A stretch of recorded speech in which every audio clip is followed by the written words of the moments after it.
So அடுத்ததான் நம்ம பார்க்க போகிற டாபிக் ரெஃபரன்ஸ் ரிலேஷன். இது வந்து மோஸ்ட்லி 4 மார்க் கொஷின்ஸாக வரும். இதில் என்னென்னா அவங்க கொஷின்ஸ் கொடுத்துருவாங்க, லைக் இந்த மாதிரி இதை தான் ப்ரூவ் பண்ணணும் அப்படின்னு சொல்லி நமக்கு ஒரு ஸ்டேட்மெண்ட் கொடுத்துருவாங்க. அதை நம்ம எப்படி ப்ரூவ் பண்ணுறோம் அப்படின்றது தான் இருக்குது. மோஸ்ட்லி இதுக்கு நம்ம எடுத்துக்கிறது வந்து ஜென்ரேட்டிங் ஃபங்க்ஷன்ஸ். அண்ட் அது போக நம்ம ஏற்கனவே கண்டுபிடிச்சி வச்சிருக்க, அதாவது இப்போ ஃபர்ஸ்ட் 2 வந்து நம்மளாக சால்வ் பண்ணுற மாதிரி இந்த ஜென்ரேட்டிங் ஃபங்க்ஷன்லேருந்து எடுக்கிற மாதிரி இருக்கும். மீதி எல்லாமே வந்து 1 and 2 அதுலேருந்து எடுக்கிற மாதிரி இருக்கும்.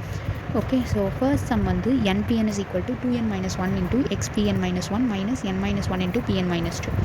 இதுக்கு ஜென்ரேட்டிங் ஃபங்க்ஷன் எடுக்கிறோம். இதை வந்து ஃபர்ஸ்ட் ஈக்குவேஷன் வச்சுட்டு ஃபஸ்ட்டு இதை இசட்டை பொறுத்து டிஃப்ரென்ஷியேட் பண்ணுறோம். இசட்டை பொறுத்து டிஃப்ரென்ஷியேட் பண்ணால் முதல்ல இதுக்கு பவர் ரூல் அப்ளை பண்ணணும். பவர் ரூல் அப்ளை பண்ணி வந்து எழுதிட்டு அதுக்கப்புறமா இந்த டேர்மை வந்து இசட்டை பொறுத்து டிஃப்ரென்ஷியேட் பண்ணி எழுதியிருக்கோம். இப்போ என்ன பண்ணுறோம், இங்கேருந்து 2 காமனாக வெளில எடுத்தோம்னா இந்த 2 கேன்சல் பண்ணிடலாமா? அப்புறம் இந்த மைனஸ் இங்கே மல்டிப்ளை பண்ணோம் அப்படின்னா எக்ஸ் மைனஸ் இசட்டாக மாறிடுமா? அடுத்து இந்த சைடு இது இங்கே வந்து இசட்டை பொறுத்து நம்ம டிஃப்ரென்ஷியேட் பண்ணால் பெருசாக எந்த டிஃப்ரென்ஸும் இருக்காது. ஜஸ்ட் இந்த இது மட்டும் பவர் ரூல் அப்ளை பண்ணுற மாதிரி n z power n minus 1 அப்படின்னு வந்துடும். அவ்வளோதான். இப்போ இந்த ஈக்குவேஷனை நம்ம வந்து 1 minus 2xz plus z square just இந்த பவர் இல்லாமல் இந்த டேர்மை வச்சு மட்டும் ரெண்டு சைடும் மல்டிப்ளை பண்ணுறோம். அப்படி மல்டிப்ளை பண்ணும்போது இங்கே வந்து -3/2 இருக்கிற பவர் இது கூட திருப்பி இந்த டேர்ம் மல்டிப்ளை பண்ணி இங்கே 1 இருக்கும். ஸோ இந்த ரெண்டும் ஆட் ஆகி -1/2 வந்துடும். இந்த பக்கம் எக்ஸ்ட்ராவாக இந்த டேர்ம் மல்டிப்ளை ஆகி இருக்கும். இப்போ லெஃப்ட் ஹேண்ட் சைடில் பாருங்கள், இந்த டேர்முக்கு பதிலாக இந்த சம்மேஷன் டேர்ம் அப்படின்னு சொல்லி ஜென்ரேட்டிங் ஃபங்க்ஷன் போட்டிருக்கோமா, இந்த டேர்மை கொண்டு வந்து இங்கே அப்ளை பண்ணுறோம். இங்கே அப்ளை பண்ணிவிட்டு என்ன பண்ணுறோம் அப்படின்னா இந்த எக்ஸையும் இசட்டையும் உள்ளார மல்டிப்ளை பண்ணி வச்சுக்கிறோம். அதே மாதிரி இங்கேயும் இந்த 1 உள்ளார மல்டிப்ளை பண்ணி இங்கே எழுதியிருக்கோம், 2x இசட்டை மல்டிப்ளை பண்ணி இங்கே எழுதியிருக்கோம், அண்ட் இசட் ஸ்கொயரை மல்டிப்ளை பண்ணி இங்கே எழுதியிருக்கோம். இந்த மாதிரி எழுதி வச்சுக்கணும். இப்போ என்ன பண்ணுறோம் அப்படின்னா இந்த ரெண்டு சைடில் இருந்தும் இசட் பவர் என்னுடைய கோஎஃபிஷியன்ட் எடுக்கிறோம். இசட் பவர் என்னுடைய கோஎஃபிஷியன்ட் எடுக்கணும் அப்படின்னா இங்கே வந்து இசட் பவர் என்னன்ட்டே இருக்குது, அப்படியே எழுதிடலாம். இங்கே இசட் பவர் n+1 இருக்குது. அப்போ இசட் பவர் n கொண்டு வரதுக்கு n is equal to n minus 1 அப்படின்னு இந்த டேர்மில் அப்ளை பண்ணணும். அடுத்து இங்கே இசட் பவர் n minus 1 இருக்குது. அப்போ இங்கே n is equal to n+1 அப்படின்னு சொல்லி இந்த டேர்மில் அப்ளை பண்ணணும். இங்கே இசட் பவர் n அப்படியே இருக்குது. இங்கேயும் வந்து இசட் பவர் n+1 இருக்குது. ஸோ இந்த மாதிரி n is equal to n minus 1 இந்த டேர்மில் அப்ளை பண்ணணும். அப்படி அப்ளை பண்ணி கோஎஃபிஷியன்ஸை மட்டும் எடுத்து இங்கே எழுதி வச்சுருக்கோம்.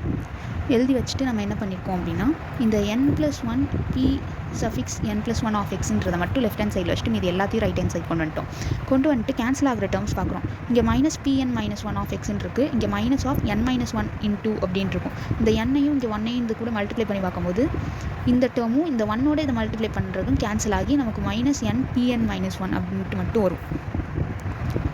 ஸோ கேன்சல் ஆகிற டேர்மை விட்டுட்டு மற்ற டேர்மெல்லாம் எழுதணும் அப்படின்னா இது வந்து ரெஃபரன்ஸ் ரிலேஷன் 1. இதிலே வந்து கொஷனுக்கு ஏற்ற மாதிரி கொண்டு வரதுக்காக என்ன பண்ணுறோம் அப்படின்னா n-க்கு பதிலாக n-1 ரீப்ளேஸ் பண்ணுறோம். அப்படி ரீப்ளேஸ் பண்ணிட்டோம் அப்படின்னா இந்த டேர்ம் வந்து இப்படி வந்துடும். இதுதான் வந்து ரெஃபரன்ஸ் ரிலேஷன் 1 அப்படின்றது. இதையும் 1 யூஸ் பண்ணிக்கலாம், இதையும் 1 யூஸ் பண்ணிக்கலாம். ஓகே,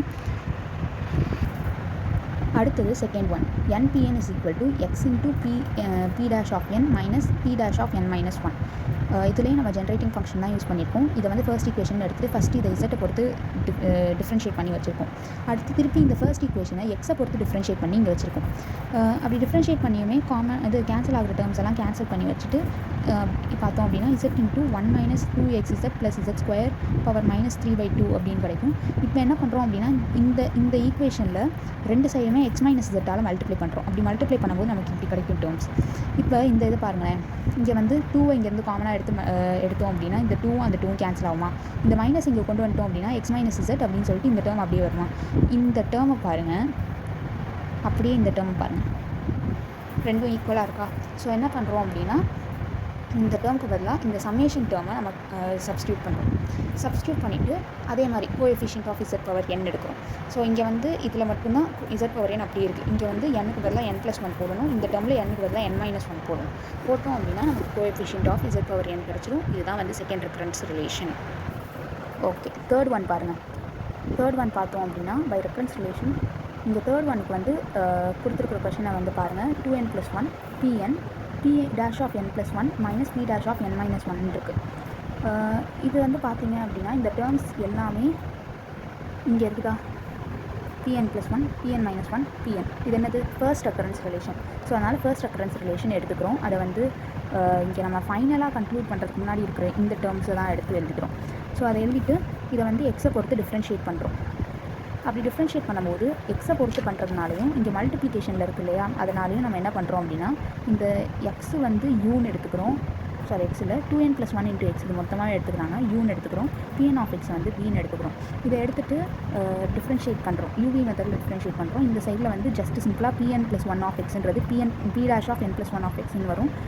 இது வந்து ஜஸ்ட் டேஷ் மட்டும்தான் ஆட் ஆகும். இங்கே வந்து என்ன ஆகும், டிஃப்ரென்ஷியேட் பண்ணால் இப்படி ஒரு ஈக்குவேஷன் கிடைக்குதா. இப்போ இந்த X pn dash of x pn dash of xன்றது வந்து எங்கே இருக்குது, இந்த செகண்ட் ரெக்கரன்ஸ் ரிலேஷனில் இருக்கா. இந்த இதுக்கு ஏற்ற மாதிரி இதையும் இந்த சைடு கொண்டு போயிட்டோன்னா நமக்கு என்ன கிடைக்கும், npn of x + pn - 1 dash of xன்னு வருமா. அதுதான் இங்கே போட்டுக்கும். செகண்ட் ரெக்கரன்ஸ் ரிலேஷன் யூஸ் பண்ணி இந்த டேர்முக்கு பதிலாக மட்டும் இதை சப்ஸ்டியூட் பண்ணியிருக்கோம். சப்ஸ்டியூட் பண்ணிவிட்டு என்ன பண்ணியிருக்கோம், இந்த 2n - 1 வந்து உள்ளார மல்டிப்ளை பண்ணுறோம். இதுக்கு ஒன்று அப்படின்னு சொல்லி உள்ளார மல்டிப்ளை பண்ணி போட்டிருக்கோம். இப்போ என்ன பண்ணுறோம் அப்படின்னா 2n + 1ன்ற டேர்ம் வந்து காமனாக இருக்குது பார்த்தீங்களா. இங்கே 2n + 1 அப்புறம் pn of x காமனாக இருக்குது பார்த்தீங்களா. இங்கே இந்த டேர்மை கிளப் பண்ணுறோம். அப்போ 2n + 1 × pn of x, இங்கே n இருக்குது, இங்கே வந்து n 1 தான் இருக்குது. ஸோ n + 1 அப்படின்னு சொல்லி இங்கே கிளப் பண்ணியாச்சு. மீதி எல்லா டேர்ம்ஸையும் இந்த சைட் கொண்டு போயாச்சு. இப்போ என்ன பண்ணுறோம் அப்படின்னா மீதி என்னென்ன டேர்ம்ஸ் இருக்குது, n + 1 இருக்குது, n - 1 இருக்குது, அண்ட் இங்கே ஒரு n - 1 இருக்குது, அதுவும் இங்கே கொண்டு வந்தாச்சு. ஸோ இந்த n - 1 n - 1 டேர்ம்ஸு கிளப் பண்ணுறோம். pn - 1 dash அப்படின்னு இருக்குது. ஸோ இந்த ரெண்டு டேர்ம்ஸையும் கிளப் பண்ணுறோம். கிளப் பண்ணும்போது இங்கே n இருக்குது, -2n - 1 இது சால்வ் பண்ணுறோம். இதில் வந்து p-n - 1 of x காமனாக வெளில எடுத்துகிட்டு சால்வ் பண்ணும்போது n -2n - 1ன்னு வரும். இதை சால்வ் பண்ணோம் அப்படின்னா -n - 1ன்னு வரும். மைனஸ் காமனாக வெளில எடுத்தால் -n + 1ன்னு வரும். இந்த மைனஸ் காமனாக எடுத்ததுனால இந்த ப்ளஸுக்கு பதிலாக இந்த மைனஸே போடுறோம் இங்கே. இப்போ 3 டேர்ம்லையுமே வந்து n + 1 அப்படின்றது காமனாக இருக்குது. அதனால் n + 1 வந்து ரெண்டு சைட்லேயே கேன்சல் பண்ணிட்டோம் அப்படின்னா நமக்கு தேர்ட் ரெஃபரன்ஸ் ரிலேஷன் கிடச்சிடும். ஓகே, 4th ஒன்னுக்கு வந்து பார்த்துக்கிட்டோம் அப்படின்னா செகண்ட் ரெஃபரன்ஸ் ரிலேஷன் எடுக்கிறோம். செகண்ட் ரெஃபரன்ஸ் ரிலேஷன் எடுத்து அது ஈக்குவேஷன் 1 அப்படின்னு வச்சுக்கிறோம்.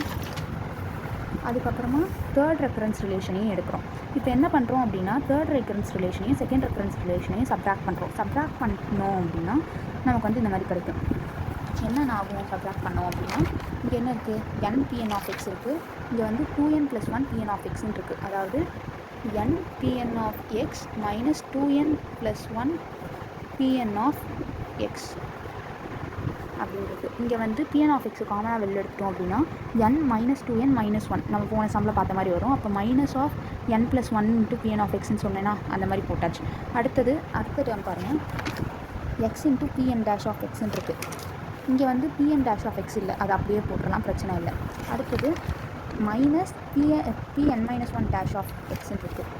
இங்கேயும் -pn - 1 dash of xன்னு இருக்குது. ஆனால் சப்ராக்ட் பண்ணுறோம். ஸோ அந்த ரெண்டு டேர்ம் கேன்சல் ஆகி மீதி இங்கே இந்த டேர்ம் மட்டும் இங்கே வந்துடும்.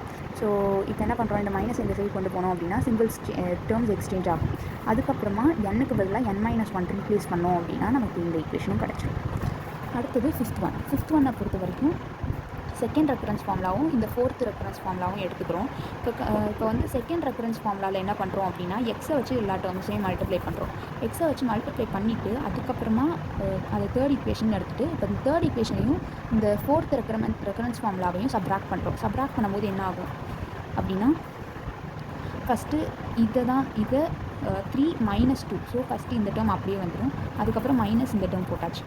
இப்போ இங்கே இந்த ரெண்டு டேர்மும் வந்து சேம் டேர்மாக இது சப்ராக்ட் பண்ணும்போது கேன்சல் ஆகிடும். ஏன்னா இங்கே மைனஸ் இருக்குது, இது ப்ளஸ் ஆகும், அப்போ கேன்சல் ஆகிடும். இங்கே வந்து பார்த்தீங்கன்னா pn dash of x காமனாக இருக்கா, மீதி x² இருக்குது, இங்கே 1 இருக்குது. So x² - 1 × pn dash of x. Suppose இதை 2 - 3 அப்படின்னு எடுத்தோம்னா இந்த சிம்பிள்ஸ் அப்படியே எக்ஸ்சேஞ்ச் ஆகிடும். லைக் 1 - x² வந்துடும். இங்கேயுமே வந்து இந்த டேர்ம் இங்கேயும் இந்த டேர்ம் இங்கேயும் வந்துடும். அடுத்தது லாஸ்ட்டு சிக்ஸ்த் ஒன்னை பொறுத்த வரைக்கும் ஃபர்ஸ்ட் ரெஃபரன்ஸ் ஃபார்முலாவை எடுக்கிறோம். அதை எடுத்துகிட்டு ரீரைட் பண்ணுறோம். ரீரைட் எப்படி பண்ணுறோம், இந்த 2n + 1 x பவர் இதை x pn of x மட்டும் இந்த சைடு வச்சுட்டு இது எல்லாத்தையும் இந்த பக்கம் கொண்டு போய் அதை ஃபர்ஸ்ட் ஃபார்முலா எடுத்துரும். அடுத்தது இப்போ நம்ம கண்டுபிடிச்சி வச்சுருக்கோம் இல்லையா அந்த ஃபிஃப்த்து, அதை எழுதிக்கிறோம். இப்போ என்ன பண்ணுறோம் அப்படின்னா இங்கே ஃபர்ஸ்ட் ஈக்குவேஷனை வந்து ஜஸ்ட்டு திருப்பி ரீரைட் பண்ணுறோம். என்னென்னா இந்த 2n + 1 வந்து n + 1 + n அப்படின்னு தனித்தனியாக பிரிக்கிறோம். இப்படி தனித்தனியாக பிரிச்சிட்டோம் அப்படின்னா n + 1 × xpn of x + n xpn of xன்னு வருமா. அது ரெண்டு டேர்ம்ஸ் ஆச்சா. இப்போ வந்து இது கூட மல்டிப்ளை பண்ணும்போது வர டேர்மும் இந்த டேர்ம்லையும் பார்த்திங்கன்னா n + 1 காமனாக இருக்கும். ஸோ n + 1 காமனாக வெளியில் எடுத்துட்டோம் அப்படின்னா இங்கே xpn of x மைனஸ், ஏன்னா இந்த டேர்ம் இங்கே ஈக்குவல் டுக்கு இந்த சைடில் இருக்குது, இந்த சைடில் வந்துச்சுன்னா மைனஸ் ஆகிடுமா. So -p1 n + 1 of x. அதுக்கப்புறம் இங்கே nxpn ஆஃப் எக்ஸ், இங்கே npn minus one of X, இங்கே எங்கே காமனாக இருக்கும். இது வந்து இங்கே போடும்போது இந்த டேர்ம் ப்ளஸில் இருக்கும், இந்த டேர்ம் இங்கேருந்து வரதுனால இது மைனஸ் ஆகிடும். ஸோ இது தேர்ட் ஈக்குவேஷன். இப்போ வந்து இந்த செகண்ட் அண்ட் தேர்ட் ஈக்குவேஷனில் பார்த்தீங்க அப்படின்னா ரைட் ஹேண்ட் சைட் ஈக்குவலாக இருக்கா, அதனால் இந்த லெஃப்ட் ஹேண்ட் சைட் ரெண்டுத்தையும் ஈக்குவேட் பண்ணிடுறாங்க. இவ்வளோ தான் வந்து 6th ரெஃபரன்ஸ் ரிலேஷன். இந்த 6 ரெஃபரன்ஸ் ரிலேஷன் தான் நமக்கு இருக்குது 4 மார்க் கொஷின்ஸ்க்கு.